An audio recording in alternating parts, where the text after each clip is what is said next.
Nasabat ng Police Regional Office 10 ang mahigit 1.2 million pesos na halaga ng mga pinaghihinalaang smuggled cigarettes at naaresto ang tatlong individua sa isinagawang checkpoint operation sa Barangay Bansarville 1, Kapatagan, Lanao del Norte. Sa isinagawang joint checkpoint operations ng 2nd Provincial Mobile Force Company, Lanao del Norte, katuwang ang Provincial Intelligence Unit, Regional Intelligence Unit 10, 51st Mechanized Company ng Philippine Army at Kapatagan Municipal Police Station.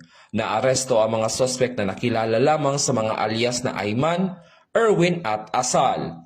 Sa inspeksyon ng dalawang sasakyan, nadiskubre ng mga otoridad ang 30 master cases ng mga pinaghihinalaang smuggled cigarettes na tinatayang nagkakahalaga ng 1.2 million pesos. Ayon sa Bureau of Customs, nabigo rin ang mga sospek na magpakita ng dokumento nagpapatunay ng legal na pagmamayari at transportasyon ng mga kontrabando. Kasalukuyang nasa kustodiya ng Kapatagan Municipal Police Station ang mga naaresto habang inihahanda ang kasong paglabag sa Republic Act 10863 o Customs Modernization and Tariff Act. Samantala, isa sa ilalim sa turnover sa Bureau of Customs ang mga nakumpiskang sigarilyo at mga sasakyan para sa kaukulang disposisyon. Ito ang bagong PNP para sa bagong Pilipinas. Serbisyong mabilis, tapat at nararamdaman.